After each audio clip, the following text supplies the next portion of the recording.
Wilson Auto Repair. I love doing these electrical videos because I feel like I'm helping somebody out there answer a question about something that's not working right on their car.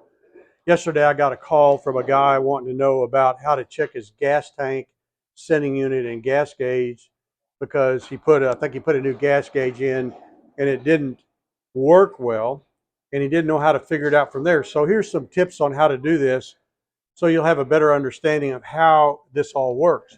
Now, this is an old Bronco instrument cluster, and as you can see, all this wiring that's here is associated with the wiring under the dash, actually coming out through the firewall at the bulkhead connector, which is something like this, and some of it probably went to the tail lights, some of it went to the gas tank back there, reverse lights, all of that. So this is kind of a big hunk of wiring that really gets people confused on how that all interconnects and works. So let's talk about how we're going to check, if we had this in the car, how we might check this gas gauge to see if it's working. So first of all, the way these things work is there's power that's brought into it. Here, down here, we're looking down here, and this is the gas gauge itself with its wiring. And the power comes into this little device here, which is called a voltage regulator. And what that does is reduce the voltage from 12 volts to around 5 to 9 volts, depending on how it feels and how well it's working.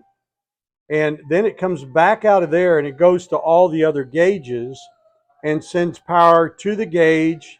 Then the power comes out of the gauge into a wire and then goes out of this harness back to the gas tank where there's a sending unit with a float. And as that float floats up and down, it provides a variable ground to this gas gauge, ultimately making the needle read anywhere from full to empty. So now how would we check that? Well, the bottom line on that is you turn everything on, you go to the back, you find the wire that's hooked up to the gas tank, you remove that wire, and you ground it to the battery on the negative ground, making sure you got a really good ground. And when you do that, somebody's going to have the key on and they're going to be observing the gas gauge, and the needle will either move from empty to full or full to empty. But that means that gauge is working and everything's operating properly, so it's probably something to do with the sending unit, and you have to use an ohm meter there with the sending unit out of the car or truck to make sure that it's sending a variable resistance. So here's how it would work here. My power probe and my voltage meter, and I've hooked up a ground from this and power to this. That's all we've got. So everything's grounded like it would have been in a car, and this would be the simulation of turning the key on. So I'm going to go over to this sending unit or this voltage regulator right here, and I'm going to apply 12 volts, and I'm going to see if that comes out the other side with this meter. And maybe it does, maybe it doesn't. Okay, so we're not getting a reading. Let me go to the other side. Okay, here we are. So now I see we have some voltage that's coming out, and I just tripped the breaker on my little device here. So we have voltage coming in and out. I'm going to do that again for you to look. So here's power going in, and this voltage regulator is going to send a reduced amount of voltage out, and it happens so fast that, see, it goes to 0. That means that it's up and down. It's like, I'll tell you what it's exactly like if you tear one apart. It's just like a flasher. It clicks on and off at a very rapid speed, so it reduces the voltage.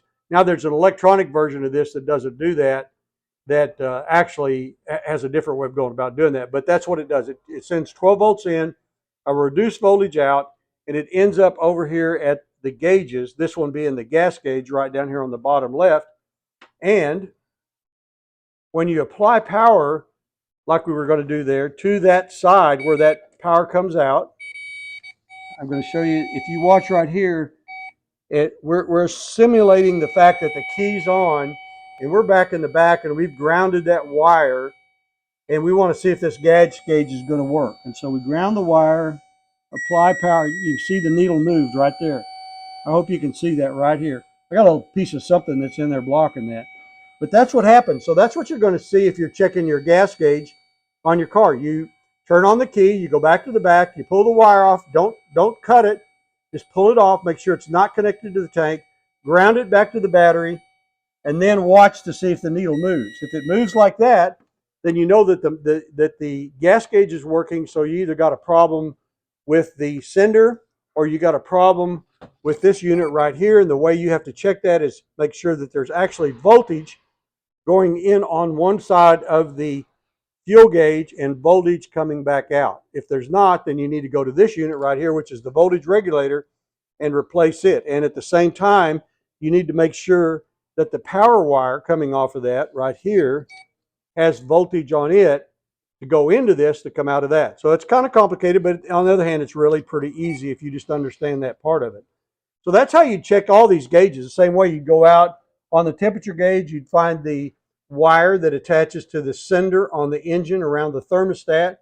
You ground it to the battery, turn the key on, and that needle should move.